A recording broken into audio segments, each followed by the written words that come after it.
अस्सलाम वालेकुम जी। उम्मीद है आप सब खैरियत से होंगे। मिज़ान बैंक अपनी ऑल टाइम हाई प्राइस पे ट्रेड कर रहा है और अब मेरा भी यही क्वेश्चन है और मे बी आपका भी हो कि क्या is it too late to buy Meezan bank. ये ना हो कि हम हाई पे बाय कर लें और बाद में इसकी प्राइस नीचे चली जाए।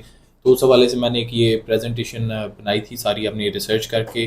तो इस प्रेजेंटेशन में मैं काफ़ी चीज़ें डिस्कस करने वाला हूँ, लेकिन आपको अगर मैं इसके कंटेंट बता दूँ तो बहुत वैल्यूएबल प्रेजेंटेशन होने वाली है। आखिर तक देखिएगा, आपको बहुत क्लैरिटी हो जाएगी मिज़ान बैंक और उसके फ्यूचर के वाले से और अभी का जो सिनेरियो है उसके भी। पहले तो अभी इसकी हम करंट प्राइस और जो ये मोमेंटम से ऊपर जा रहा है उसको भी डिस्कस कर लेंगे और उसके बाद मिज़ान बैंक को समझने के लिए और उसके स्केल ऑफ ऑपरेशंस का अंदाज़ा लगाने के लिए कुछ फैक्ट्स को समझना बहुत ज़रूरी है, वो डिस्कस कर लेंगे। उसके बाद एक प्राइस टारगेट्स मुझे कहीं से मिले हैं वो मैं आपके साथ शेयर कर दूंगा। उसके बाद हम कुछ उनके फाइनेंशियल मैट्रिक्स देख लेंगे कि उन्होंने क्वार्टर 1 में कैसा परफॉर्म किया अभी ये जो साल 2025 है उसका।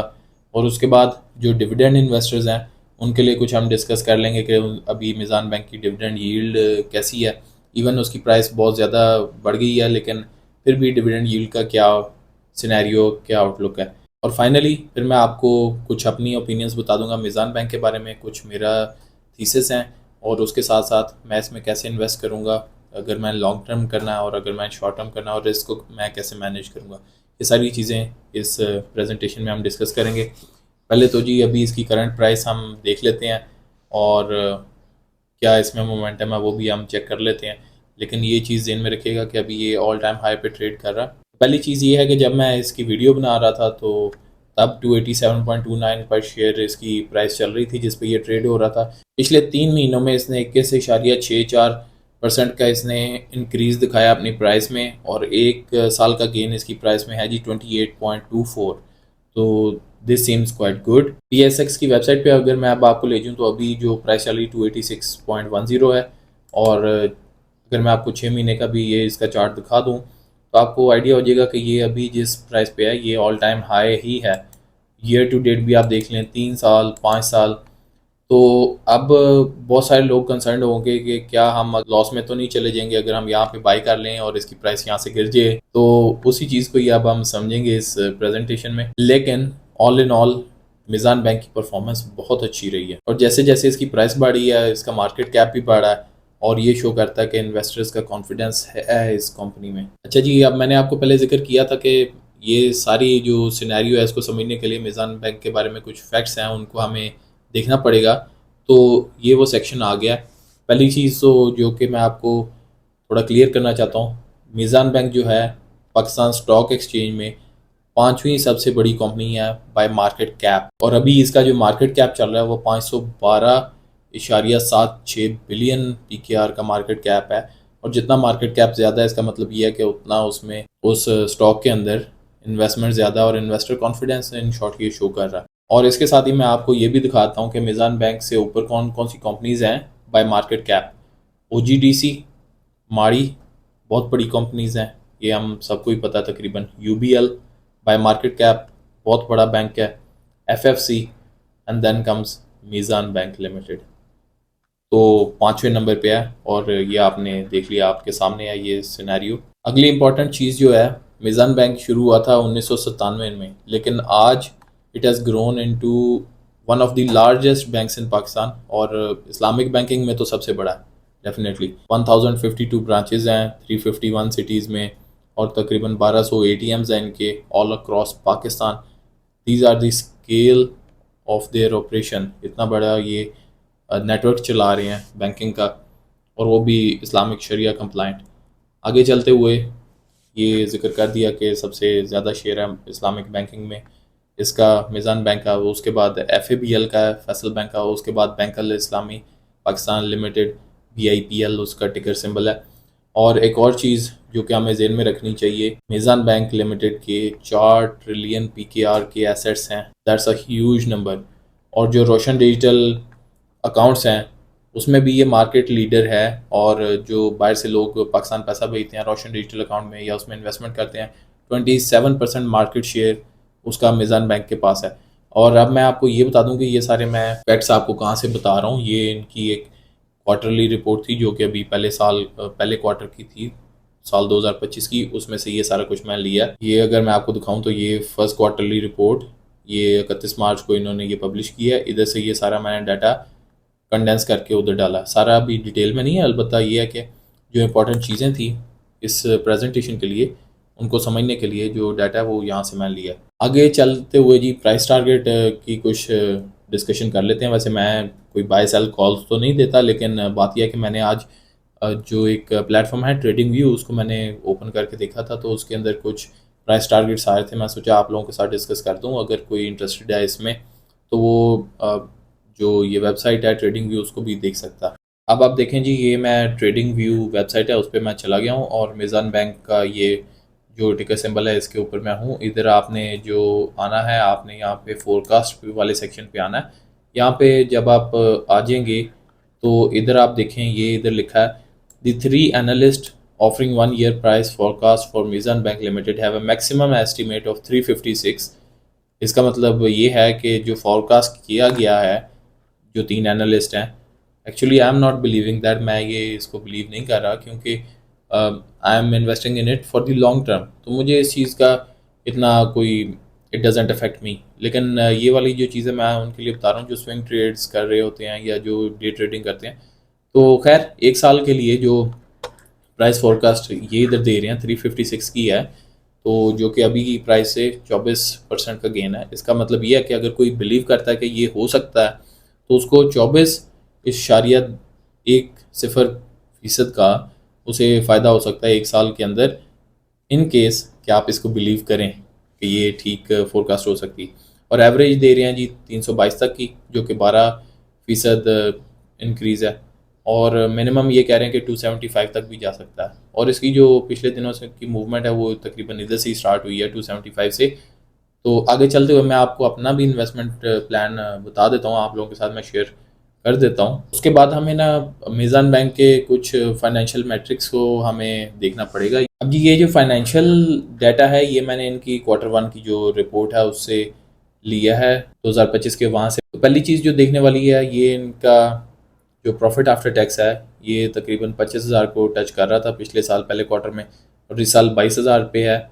और अर्निंग पर शेयर जो थी 13.92 पे थी और अब 12.28% पे है। नंबर ऑफ़ ब्रांचेस जो हैं वो इनकी बढ़ी हैं। उसके बाद अगर इनके टोटल एसेट्स देखें वो बढ़े हैं, ये अब 4 ट्रिलियन क्रॉस कर गए हैं। इनकी जो इन्वेस्टमेंट्स हैं वो भी बढ़ी हैं, ये इधर आप देख सकते हैं, अब ये 2 ट्रिलियन को पहुंच गई हैं इन्वेस्टमेंट्स इनकी। और फिर अगर आप देखें इनके जो डिपॉजिट्स हैं, इधर अगर आपको नज़र आ रहा है तो डिपॉजिट्स भी इनके बढ़े हैं।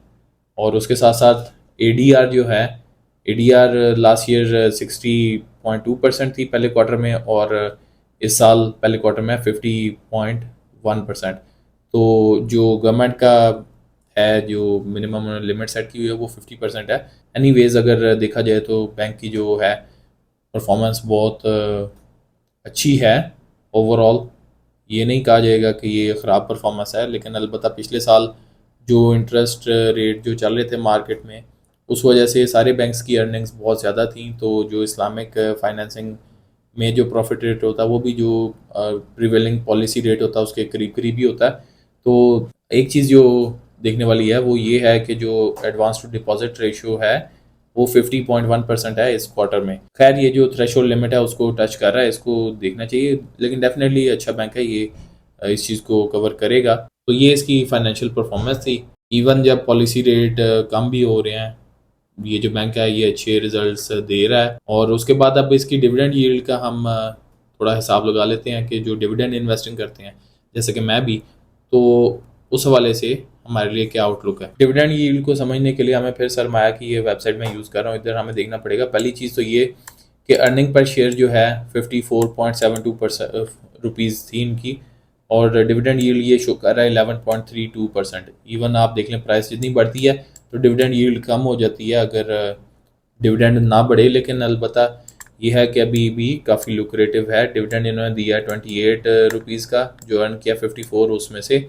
और इनकी जो क्वार्टरली रिपोर्ट भी थी उसमें भी उन्होंने जिक्र किया था कि बैंक बहुत ज़्यादा कमिटेड है अपने जो शेयर होल्डर्स हैं उनको डिविडेंड्स देने के लिए एज एन इन्वेस्टर। ये तो अच्छी चीज़ है। उसके बाद ये एक इम्पॉर्टेंट सेक्शन है, कोई भी स्टॉक अगर मैं डिविडेंड के वाले से देख रहा होता हूँ तो उसमें मैं इस चीज़ को काफ़ी देख लेता हूँ। 2019 से देख लें, इनकी हिस्ट्री है डिविडेंड्स देने की, और उसके साथ साथ अभी का अगर आप देख लें तो कैश पे आउट रेशो 51.17% है। तो इसका मतलब ये है कि जितना उन्होंने कमाया उसमें से आधा उन्होंने शेयर होल्डर्स को दिया, आधा उन्होंने रखा है। और मैं समझता हूँ ये 50% के करीब अगर है तो ये ठीक है, क्योंकि बैंक ने खुद भी तो ग्रो करना है। और ग्रोथ की बात हो रही है तो आगे चल के मैं कुछ ग्रोथ के बारे में भी अपना इन्वेस्टमेंट अपना थीसिस दे दूंगा आपको कि मिज़ान बैंक में और कितना पोटेंशियल है।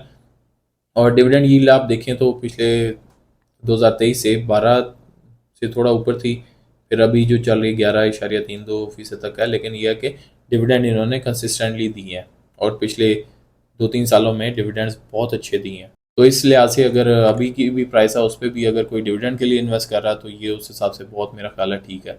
अब जी मैं कुछ अपनी जो मेरी थॉट्स हैं मिज़ान बैंक के हवाले से वो मैं आपके साथ शेयर कर देता हूँ। पहली चीज़ तो जो कि मैं समझ रहा हूँ वो ये है कि मिज़ान बैंक खुद तो बहुत ज़्यादा ग्रो कर गया इस्लामिक बैंकिंग में। और एक फिनोमेनन होता है कॉम्पिटिटिव डिस्प्लेसमेंट। इसकी अगर आप डेफिनेशन समझें तो फिर मैं आपको बताता हूँ। ये कम्पिटिटिव डिस्प्लेसमेंट जो है is the act of convincing companies to make a shift from their existing solutions to yours. तो कोई कंपनी अगर ऑलरेडी एग्जिस्टिंग कस्टमर्स को जो कि दूसरी कंपनी के साथ डील कर रहे हैं उनको अपनी तरफ लेके आए, ये कम्पिटिटिव डिस्प्लेसमेंट होगी उस दूसरे बिजनेस की। अब सिलसिला ये है कि मिज़ान बैंक जैसा कि मैंने बताया खुद तो ग्रो किया काफ़ी, लेकिन अब जो ये करेगा, अब ये इस्लामिक बैंकिंग सॉल्यूशंस प्रोवाइड कर रहे हैं तो ये जो दूसरे कन्वेंशनल बैंक्स हैं उनका जो मार्केट शेयर है उसको इरोड कर देगा, उसको आहिस्ता आहिस्ता खाना शुरू कर देगा। इन शॉर्ट अगर हम आसान अल्फाज में बोलें तो जो अब दूसरे कन्वेंशनल बैंक्स हैं उसमें अगर कोई कस्टमर्स हैं जो कि कन्वेंशनल बैंकिंग कर रहे हैं तो ये इनको इस्लामिक बैंकिंग की तरफ लेके आएंगे। तो ये मुझे लगता है कि इस वजह से इस बैंक में अभी भी मज़ीद बहुत ज़्यादा पोटेंशियल है और कन्वेंशनल बैंकिंग का एक बहुत बड़ा मार्केट शेयर है। और लेकिन Meezan bank, Faysal bank, bank Al Islam, इसकी एक और एग्जांपल अगर मैं दिखाऊं आपको फर्टिलाइज़र सेक्टर में, जब से ईफर्ट थोड़ा कम उसकी परफॉर्मेंस थोड़ी डाउन हुई है तो फार्मा फर्टिलाइज़र की वो परफॉर्मेंस थोड़ी ज़्यादा हो गई है। एफएफसी ने भी थोड़ा सा अपना मार्केट शेयर बढ़ाया। तो ये इसी तरह ही चलता है कि कंपनीज जो होती हैं वो, लेकिन इन शॉर्ट मैं आपको ये बता दूं ईफर्ट अभी भी बहुत अच्छी कंपनी है, मेरी फेवरेट भी मैं कहूँगा है। तो खैर coming back to the point, जो अगर आप शरिया कंप्लाइंट स्टॉक्स में इन्वेस्ट कर रहे हैं और मिज़ान बैंक आपके पोर्टफोलियो में है तो आपको यकीन रखना चाहिए कि ये जिस लेवल पे आप चला गया अब इसको दूसरे बैंक्स का, कन्वेंशनल बैंक्स का मार्केट शेयर अपनी तरफ लेके आना है। अब इसका कंपटीशन जो है जितना इसने करना था फैसल बैंक के साथ, बैंक अल इस्लामी के साथ, वो ये उसको इट हैज़ आउट ग्रोन। अब इसको जो दूसरे कन्वेंशनल बैंक्स हैं उनका इसको मार्केट शेयर खींचना है। और जबकि फैसल बैंक और मिज़ान बैंक जो है इनको अभी compete करना है मिज़ान बैंक के साथ भी और इनको compete करना है बाकी बैंक्स के साथ भी। तो मिज़ान बैंक खैर इट्स अ गुड स्टॉक जैसा कि अभी आपने देख ही लिया। अब मैं आपको जाते जाते ये बताता हूँ कि मेरी अगर जो आप देखें कि इन्वेस्टमेंट आउटलुक क्या है, तो लॉन्ग टर्म के लिए मैं इन्वेस्ट कर रहा हूँ तो उस हिसाब से इनकम और ग्रोथ अपॉर्चुनिटीज़ इस स्टॉक के अंदर बहुत अच्छी हैं, क्योंकि डिविडेंड अच्छे देते हैं तो इनकम जो इससे रेकरिंग इनकम आती है वो भी ठीक है। शॉर्ट टर्म ट्रेडिंग अगर मैं करूं तो मैं ये देखूंगा कि इसकी प्राइस 290 तक जाए या 290 से थोड़ा सा ऊपर जाए, तो फिर मैं देखूं कि ये वहाँ से ब्रेकआउट करता है ऊपर की तरफ या वहाँ से पुल बैक करता है नीचे की तरफ। क्योंकि डेफिनेटली अभी जिस प्राइस पे ट्रेड कर रहा है ये टॉप हो सकता है, और अगर टॉप पे बाय कर लिया तो we are on a risk के वहाँ से अगर प्राइस नीचे चलेगी, जो शॉर्ट टर्म ट्रेड्स कर रहे हैं, जो स्विंग ट्रेडिंग कर रहे हैं, डे ट्रेडिंग कर रहे हैं, उनको लॉस हो सकता है।